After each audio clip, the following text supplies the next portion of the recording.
ओम नमो भगवते वासुदेवाय नमः। सच्चिदानंद रूपाय ज्योतिस्वरूपाय नमः। भगवते वासुदेवाय नमः। ओम सच्चिदानंद भगवान की जय। श्री सद्गुरुदेव भगवान की जय। श्री गंगा मैया की जय। ओम श्री सत्य मैया की जय। ज्वाला मैया की जय। जगत जननी माता जगदम्बे माँ भवानी की जय। सद्गुरुदेव भगवान की जय।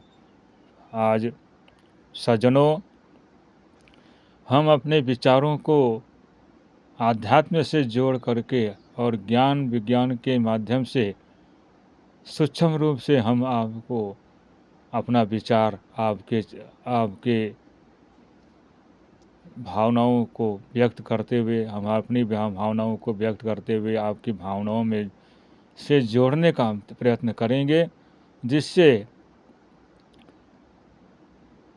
हमारी वाणी, हमारी विचारधारा आपको समझ में आए और साधारणतः स्वरूप में हम जो है विचार अपने रखेंगे, आए और विचार, हमारे विचारों को सुने, ध्यान से सुनेंगे, विचार करेंगे। सज्जनों, संसार के अंदर बहुत से संत हैं, बहुत से महापुरुष अनेक रूप में संसार की कल्याण के हेतु, जीवन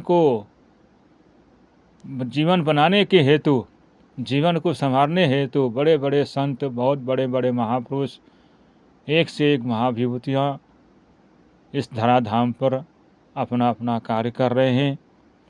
लेकिन संसार का उद्धार करने के लिए कई प्रकार के संत होते हैं। तो हम एक संत वो होते हैं जो आध्यात्म से जोड़ करके और परमात्मा तक ले जाते हैं, और एक संत वो होते हैं जो तंत्र मंत्र और क्या कहते हैं भौतिक विद्याओं का ज्ञान दे करके और मालाओं के माध्यम से उनको जो है दुख दूर करते हैं और उनकी मनोकामना इच्छाओं को पूर्ण करते हैं। परमात्मा भले दोनों ही संत हमारे लिए पूज्य हैं। तो संत दोनों संत हैं जो दोनों ही कल्याणकारी करते हैं, जो संसार के दुखों से छुड़ा करके उनकी आत्मा को शांति देते हैं, उनके अंदर में शांति स्वरूप देते का वो प्रदान करते हैं, मगर परमात्मा का ज्ञान नहीं होता है। और जो संत परमात्मा का ज्ञान देते हैं आध्यात्म से जोड़ करके और उसके क्या कहते हैं कि परमात्मा की तक जोड़ ले जाते हैं, वो संत जो हमारे आध्यात्मिक तत्व को प्रदान करते हैं, जिससे कि उसका आत्मा साक्षात नारायण के स्वरूप में समर्पित हो जाते हैं और वो लीन हो जाते हैं। वो संत और वो भी संत हैं जो संसार के मनोवांछित फल को देते हैं। ऐसे ही हमारे गुरु महाराज जी संत जो सच्चे सद्गुरु होते हैं, वो बाहरी तंत्र मंत्र, बाहरी समाज को जो है अंधकार में न डाल करके प्रकाश में डालने का प्रयत्न करते हैं, जिससे वो जीव जो है साधारण रूप में, सहज में वह जो है वो रास्ता को तय कर सके, जिससे कि प्रकाश जब रोशनी होगी तभी अंधेरे को हम दूर कर सकते हैं। और इसी प्रकार से जब प्रकाश का जब ज्ञान हमको परमात्मा सद्गुरु देते हैं, तो वही सद्गुरु क्या करते हैं, हम जैसे जीवों का उद्धार करके अपने परम तत्व को तक पहुंचा देते हैं, परम तत्व में पहुंचा देते हैं। ऐसे ही और जो बाकी संसार के सद्गुरु जो होते हैं, जिनको सद्गुरु वो भी कहलाते हैं, अपने आप में सद्गुरु है, वो जो तंत्र मंत्र का दे करके, मालाओं का ज्ञान दे करके और संसार के व्यवहारों में उनको उलझा करके और अपना मतलब निकालने वाला सद्गुरु जो होते हैं, वो कभी भी जीव का उद्धार नहीं हो सकता, न वो कर सकते। क्योंकि जिनका ज्ञान ही नहीं हो, परमात्मा का ज्ञान ही न हो, ईश्वर का ज्ञान न हो, और संसार के वस्तुओं में तंत्र मंत्र दे करके, साधनाओं का करके लोगों को उलझा करके और जीवों को अपने उसमें चंगुल में फंसा करके रखता है, और सद्गुरु का रूप ले करके और सद्गुरु का काम यह नहीं है। सद्गुरु तो संसार से मुक्त करने का मार्ग बताता है। जो तंत्र मंत्र बताते हैं, रिद्धि सिद्धि का कार्य कराते हैं कि कोई आकाश में उड़ने का मंत्र देता है, कोई जो है संसार में जाने आने का, क्या कहते हैं, कर्म करने का, जो तुम्हारी इच्छा हो वो प्राप्त करवाता है। मगर जो सद्गुरु जो होते हैं, परमात्मा सद्गुरु जो आध्यात्म तत्व से जोड़ने का काम करते हैं, वो परमात्मा, वो संत कभी किसी जीव का संसार में डुबाने का काम नहीं करते।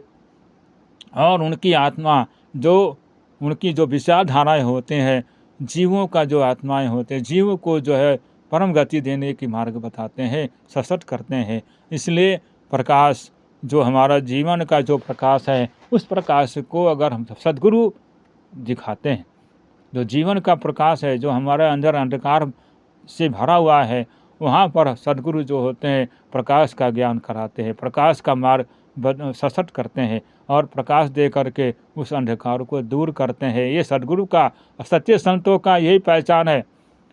आज तो संसार में नाना भांति संत हैं, नाना रूप में संतों का इस संसार में पदार्पण हो रहा है। कलिकाल के अंदर में हम भी संत हैं, हम भी, सब उनकी पूजा होती है, दुनिया पूजा करती है, क्योंकि पूजा भगवान जो संत हैं, जो गुरु हैं, पूजा पुण्य का फल उनको दिया जाता है। पुण्य के फल के प्रसाद, जो फल का जो फल है, जो प्रसाद है फल पुण्य का, जो उन्होंने फल पुण्य किया हुआ है, वो पुण्य का प्रताप से उनकी पूजा होती है। समाज में उनका दृष्टिगोचर होता है। समाज उनको जो है, क्यों समाज जो है आज चमत्कार को नमस्कार करता है। जीव के अंदर में इतना ताकत नहीं है जो हम समझ सकें कि अच्छाई क्या है, बुराई क्या है।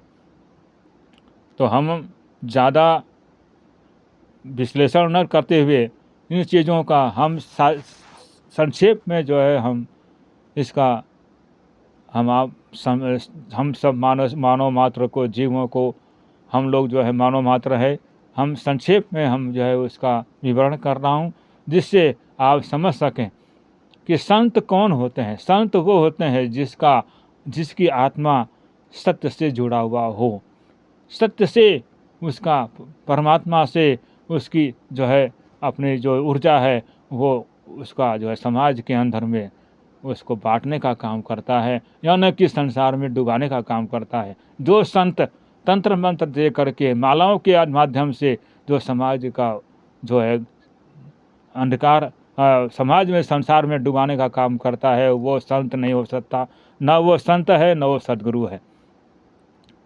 चाहे वो जटाधारी हो, चाहे वो कितना भी विभूति लगाते, चाहे सिद्धि रिद्धि कर ले, चाहे आकाश में उड़ने वाला संत क्यों न हो, इस चमत्कारों को तो देख करके, दिखा करके समाज का कभी उद्धार नहीं हो सकता। उद्धार तो तब होगा जो स्वयं ही कर्म करने वाला वस्तु, जो आध्यात्म तत्व है, जो मनुष्य सद्गुरु की कृपा अपनी जो दृष्टि है उन जीवों पर डाल दे, और जो उसकी जो आत्मा है वो संसार से उठ करके परम गति को प्राप्त करता है। वह जो ज्ञान है वो सद्गुरु का, वही सद्गुरु होते हैं। जो ऐसे सद्गुरु जो ज्ञान देते हैं, वही सद्गुरु भगवान का दर्जा होता है, वही भगवान कहलाते हैं, वही सद्गुरु होते हैं।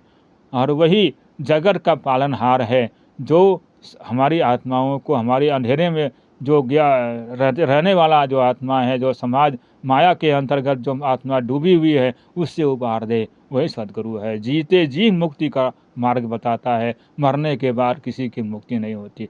जब जीते जी मुक्त नहीं हुआ तो मरने के बाद, शरीर छोड़ने के बाद क्या मुक्त हो सकता है। ये आध्यात्म तत्व हमारा जो है विशेष, हमारा शास्त्र, वेद शास्त्र सिखाता है।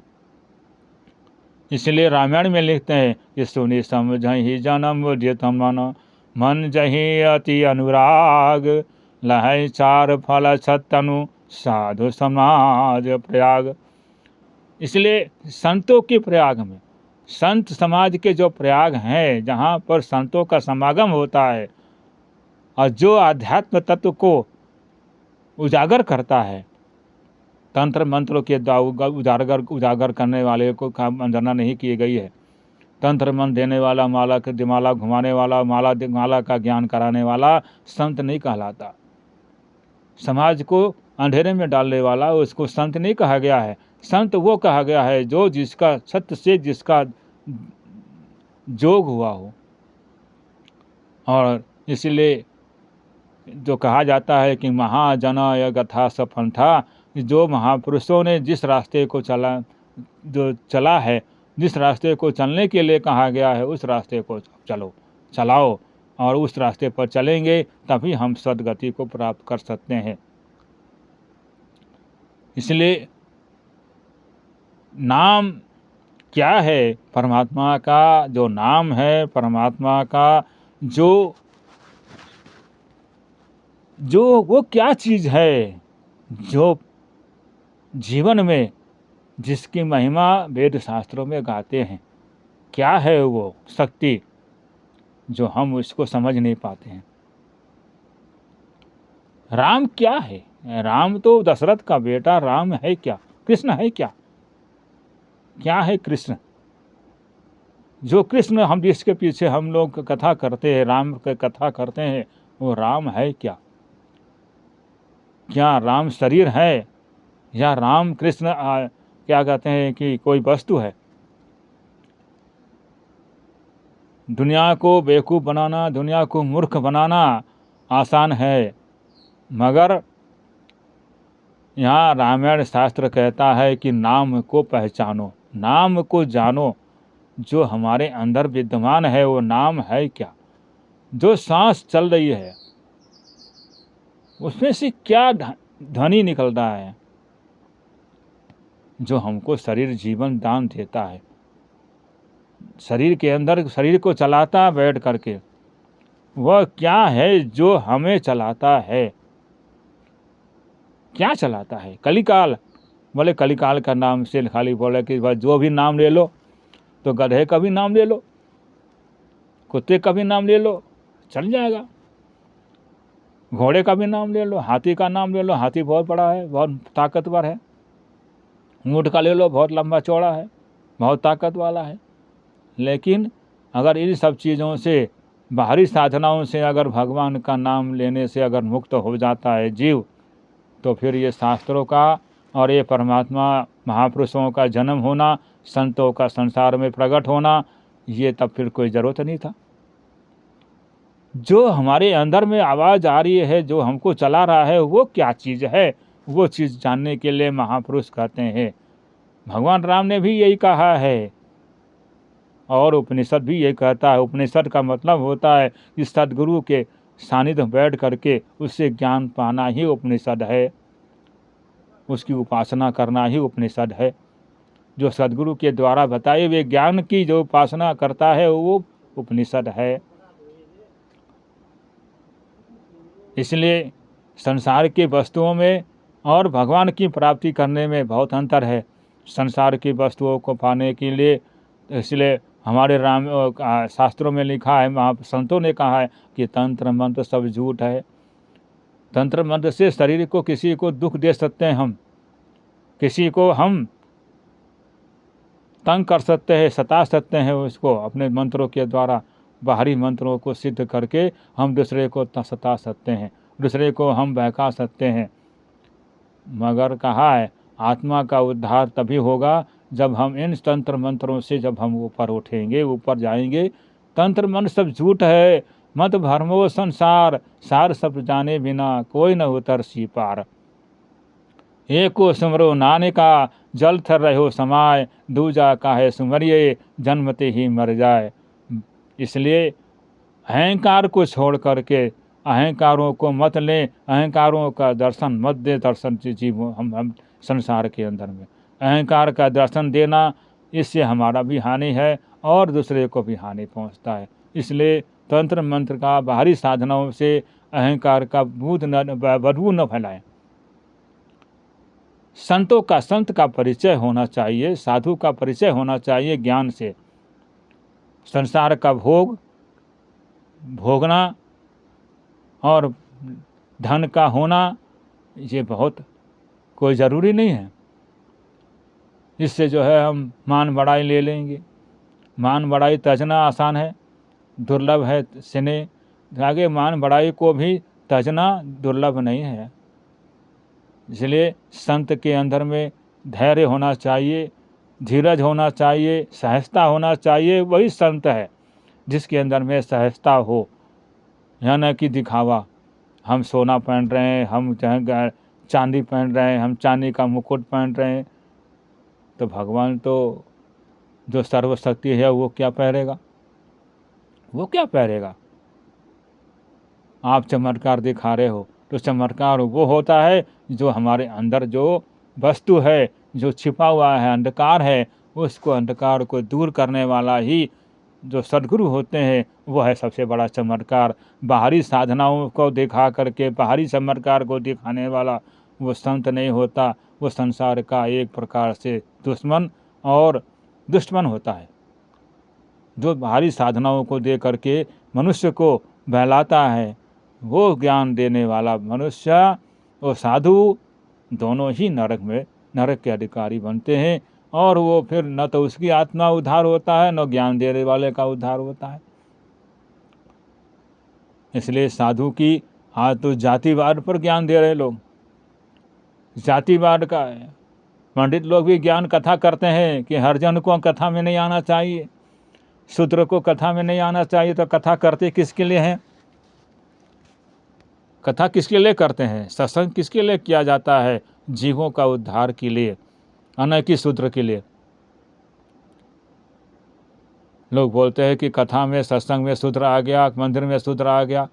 तो भगवान तो शूद्र के लिए होता है। शूद्र कौन है? जिसको ज्ञान नहीं है, जिसको परमात्मा का ज्ञान नहीं है, वह शूद्र है, चाहे वो अपने आप को कितना बड़ा महान हो। शूद्र का मतलब होता है जिसको परमात्मा का ज्ञान नहीं है, अबोध है, अंधकारमय है, वो है शूद्र। अंधकार में रहने वाला शूद्र कहलाता है। ये धागा पहन करके, चंदन टीका लगाने से क्या कहते हैं, परमात्मा कभी प्राप्त नहीं होता। इतिहास प्रमाण है। शबरी को भगवान ने, सब जो ऋषि मुनियों ने, सबने जो है शबरी को महत्व दिया। जब शबरी का पैर चरण छुआने से जब सरोवर जो है शुद्ध हो गया, पवित्र हो गया, पावन हो गया, तब शबरी को इज्जत दिया गया, उसकी महानता दी गई। उसको सबने जो है साधुवाद दी। ये शबरी तेरी जो है बहुत वो है, हम लोग अंधकार में थे, तुम्हें बहुत हमने जो है गालियाँ दी, धक्का दिया। आखिर में जा कर के उस शबरी के ही चरण छुए लोगों ने, उसकी महत्व दिया। तो ऐसा नहीं है भक्ति कोई भगवान का जो भगवान का भक्ति होता है वह जातिवाद से ऊपर का है। जातिवाद में नहीं आता, क्षेत्रवाद में नहीं आता। इसलिए महानुभाव, हम प्रार्थना करते हैं आपसे कि संसार का अगर उद्धार करना चाहते हैं तो जातिवाद को छोड़ना पड़ेगा और परमात्मा का ज्ञान खुद स्वयं को जाने और औरों को भी जनाने का कोशिश करें। कथा खाली किताब को पढ़ने से, किताब वाँचने से, ग्रंथ को पढ़ने से किसी का उद्धार नहीं हुआ। अब हम तो वहाँ पर जातिवाद ले करके रखा जाता है। पैसा लिए, पैसा मिल गया, कथा कर दिया, पैसा मिल गया, चले अपना कपड़ा झाड़े और चले। लेकिन किसका उद्धार हुआ ये नहीं पता आप लोगों को। कितनों का उद्धार हुआ ये हमको मालूम ही नहीं। किसी ने कोई उद्धार के लिए या किसी ने ज्ञान के बारे में कोई पूछा हो? कोई नहीं पूछता। कथा करने वाला कथा किया और अपना चले। हाँ भाई, किसी का क्या, कोई परमात्मा के बारे में कोई जानना चाहता हो ये कोई नहीं पूछता। बस सिर्फ इसीलिए आज हम ज़्यादा न करते हुए समझना ज़रूरी है और समझें। इन चीज़ों को समझ करके अपने अंदर इसका विचार करें और परमात्मा को प्राप्त करें, परमात्मा की ओर अग्रसित हों और जिससे आगे हमारा जो जीवन है उन सब का कल्याण हो, हम जीवों का कल्याण हो। इसलिए महापुरुषों ने कहा, संतों ने कहा है, सर्वे भवन्तु सुखिनः, सर्वे सन्तु निरामया, भद्राणि पश्यन्तु मा कश्चित् दुःख भावेत। इसलिए सबका भला हो, सब सुखी हो, ये हमारे ऋषियों ने कहा है। या न कि हम किसी को आत्मा को दुखी करके और हम अपने आप को पूज्य नहीं बने, पूजा करवाऊं, अपने को पूजा करवाऊं, अपने को महानता दे। इसलिए इसमें कोई महानता नहीं है, इसमें हमारा ही हानि है। और इसलिए ज़्यादा न कहते हुए हम जो है अब यहाँ पर कथा विसर्जन करते हैं। अपने विचारों को विराम दे रहा हूँ। बोलो सच्चिदानंद भगवान की जय, गंगा मैया की जय, शिव सत्य मैया की जय, श्री ज्वाला मैया की जय। ओम नमो भगवते वासुदेवाय।